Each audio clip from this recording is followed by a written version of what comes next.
6:43 here. It is a Wednesday morning, and it is once again time for our Morning Cup of Joe's segment with Sheriff Joe Lombardo from Metro Police. Sheriff, good to see you once again this morning. Good morning, John. Good to see you. All right, so let's start, unfortunately, with some heartbreaking news that we covered last week, the passing of Lieutenant Erik Lloyd from the coronavirus.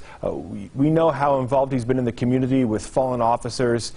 Talk about a little bit about Lieutenant Lloyd and what he meant to Metro Police. Yeah, thanks for asking, John. Yeah, it's unfortunate COVID took control of him and he ultimately paid the ultimate price.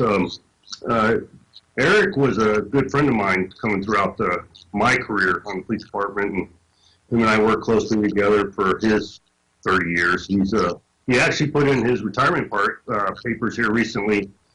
I'm planning on retiring at the end of the year, and because he had a good career and a remembered career. So he spent a lot of time in narcotics as an undercover officer. He worked in Homeland Security, and recently he worked on the Force Investigation Team. And that's the team that goes out when there's an officer-involved shooting or critical use of force. They go out and do the investigation. And so all the orchestration and the presentation to the media and everything else is done by his team. His wife, Mindy, of 22 years, is unfortunately left.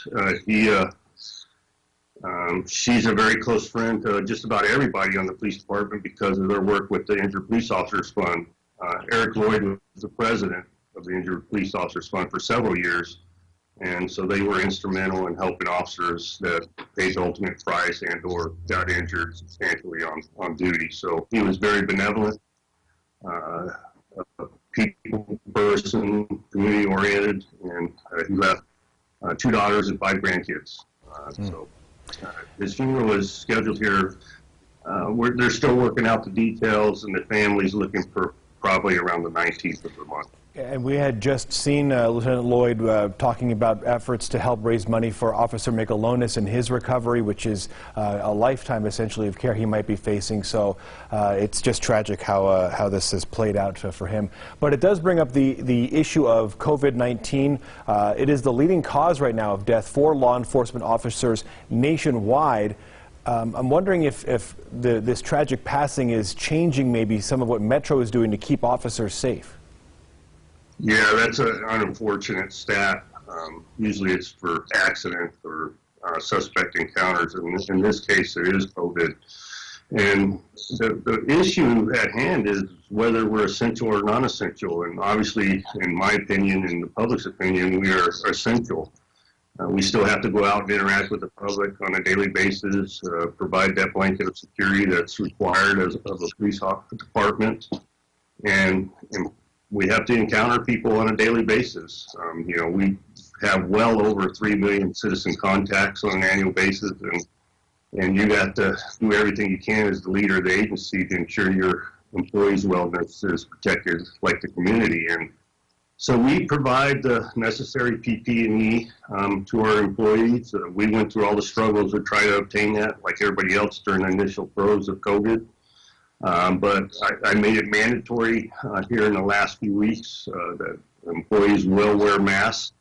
The only people that are not required to wear masks are dispatchers in order for them to be able to communicate, but they don't have public contact. So we just try to continually educate our employees and ensure that they're abiding by the CDC guidelines. And, an important stat that we noticed through all our positive employees is a lot of them have contracted it at home, at the home environment.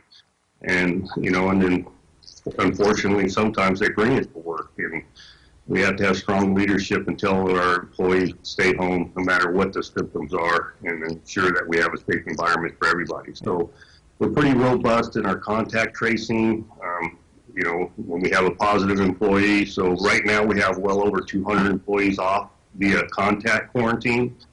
And right now we're 215 plus positive COVID employees. But the majority of those are already back to work and are working normally.